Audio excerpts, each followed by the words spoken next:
They say greatness is born in the unlikeliest places, not in stadiums packed with 50,000 fans, but on cold, foggy mornings where breath turns to steam and the only sound is your heartbeat fighting to be faster. Oregon has a place, Eugene, a small city that turned into, well, running religion. When a coach's obsession sparked an empire, a kid with a mustache became a legend, and a wooden track came holy ground. This is the story of how a rainy college town built the soul of speed and changed the world one stride at a time. Welcome to Friday Night Lore. It's 1948. Post-war America is rebuilding. Eugene's a blue-collar college town tucked along the Willamette River. Quiet, green, and soaked half the year in Oregon rain. Then a former World War II major named Bill Bowerman walks onto the University of Oregon campus. The man's wired different. He doesn't see track as a sport. He sees it as a laboratory. He tears up training manuals, redesigns drills, and rethinks the very shoes on his runners' feet. Under his command, the Ducks become a dynasty. 4 NCAA team titles, 24 individual champions, and a national reputation for producing athletes who don't just run, they attack the track. Bowerman studied physiology, nutrition, and mechanics like a mad scientist. He'd measure stride length, experiment with track surfaces, and make his athletes test prototypes he'd built in his own garage. He poured melted rubber into his wife's waffle iron to create a better sole. The waffle trainer.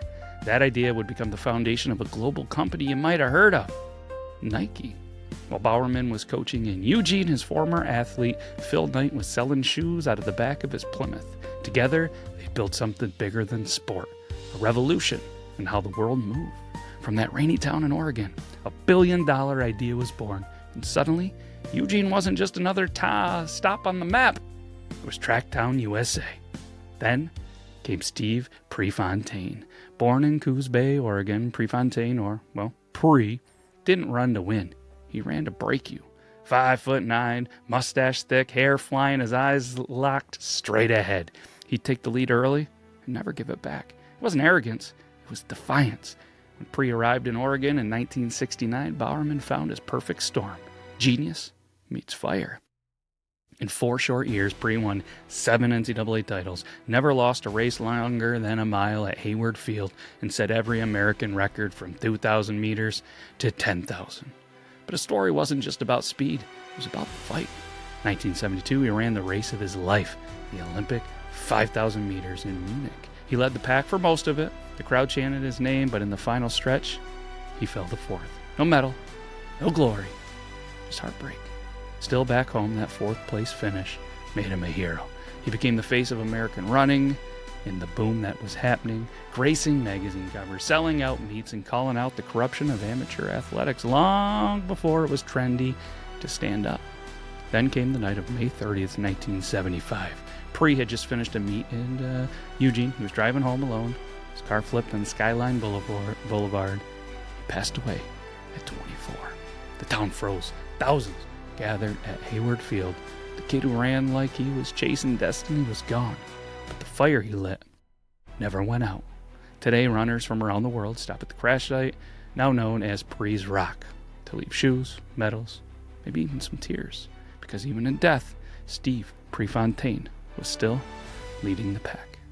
If you've ever been to Hayward Field, imagine this. It's a stadium built not for football, but for pure human speed. Originally constructed in 1919, rebuilt in 2020, and now one of the most advanced track facilities on Earth. It hosted the U.S. Olympic trials, NCAA championships, and in 2022, the World Athletics Championships. The first time ever that event was held on U.S. soil. Athletes from 200 countries sprinted, jumped, and threw on the same ground where Nike was born and Prefontaine became immortal. And when that crowd roars, it's different. There's a reverence to it because every cheer is echoing decades of sweat, heartbreak, and rain. Hayward isn't just a stadium, it's a cathedral. Every lane has ghosts, and every record feels personal. Eugene never stopped running. The Prefontaine Classic still brings the best athletes on earth to Hayward every year. The University of Oregon still produces world-class sprinters, jumpers, and distance runners. Nike's headquarters now sits in Beaverton, but its soil, its origin story.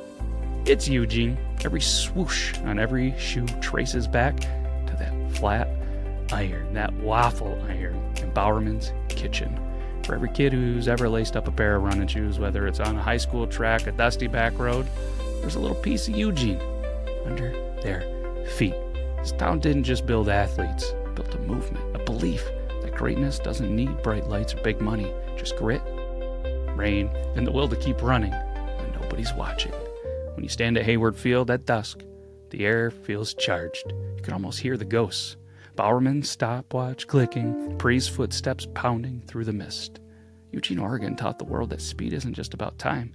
It's about heart. It's about pushing past comfort, past fear, past what you thought you could be. And if you listen close enough, you can still hear it.